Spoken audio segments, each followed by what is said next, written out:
ఉజ్జయిని మహారాజు శ్రీ విక్రమాదిత్య ప్రభువుల వారు రాజదర్బారులోకి ప్రవేశిస్తున్నారహో.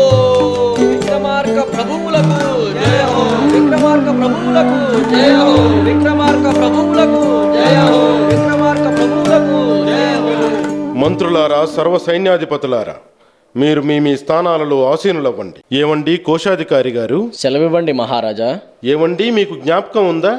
10 సంవత్సరాల క్రితం ఒక సాధువు మాకు అమూల్యమైన ఫలములను ఇస్తే వాటిని మిమ్మల్ని ఖజానాలో దాచి ఉంచమన్నాము. జాగ్రత్తగా దాచినారా లేదా? భద్రంగా మన ఖజానాలోని దాచాను ప్రభు.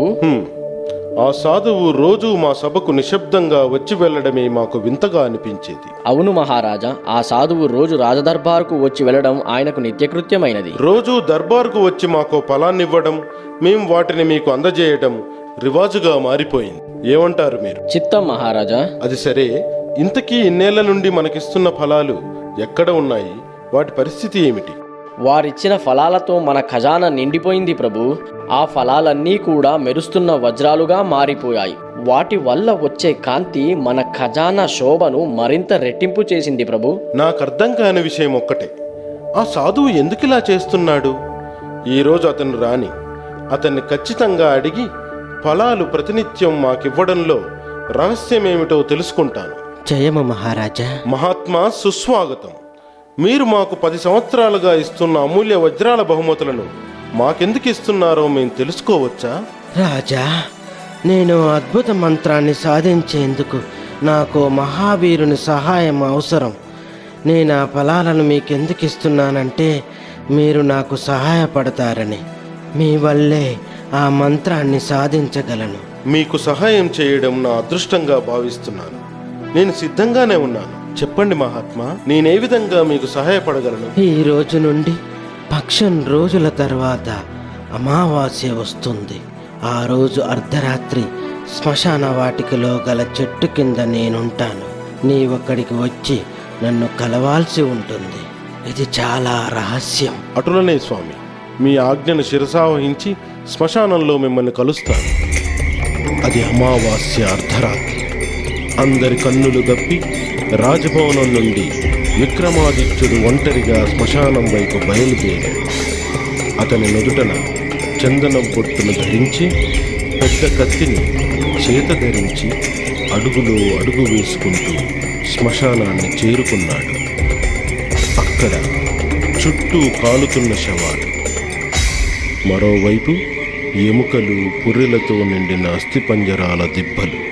ఆ ప్రదేశం అత్యంత భయంకరంగా ఉంది. నేను వచ్చేశాను మహాత్మా. సంతోషం రాజా.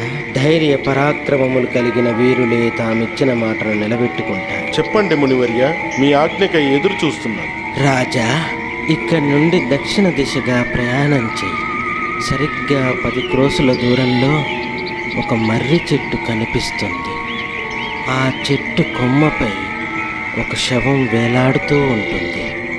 ఆ శవాన్ని దించి ఇక్కడకు తీసుకునిరా. మంత్రశక్తి సాధించేందుకు అది చాలా అవసరం. నిమిషంలో తెస్తాను మహాత్మా. నలువైపులా ఈ చితులు మండుతున్నాయి. ఆ మంటల తాలూకు దుర్గంధం ఈ శ్మశానం అంతా వ్యాపించిపోయింది. దీన్ని భరించడం దుర్లభం.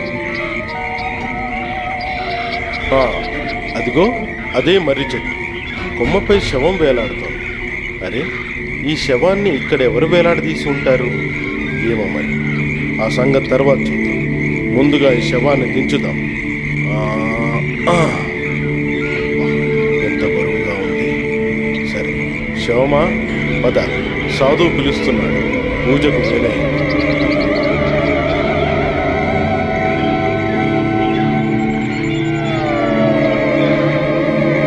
ఏం మహారాజా, అలసిపోయావా? నోరు మూసుకుని నా భుజాలపైనే ఉండిపో. అలాగే మహారాజా, కానీ నీ అలసట తీర్చేందుకు దారిలో కాలక్షేపం కొరకు కథను చెబుతాను. కథను వింటున్నంతసేపు నీవు ఒక్క మాట కూడా మాట్లాడకూడదు. పెదవి విప్పితే నేను వేలాడుతున్న స్థలానికి ఎగిరి వెళ్ళిపోతాను. నీవు నన్ను ఆపే ప్రయత్నం కూడా చెయ్యలేవు. సరే, నీ షరతును నేను అంగీకరిస్తున్నాను.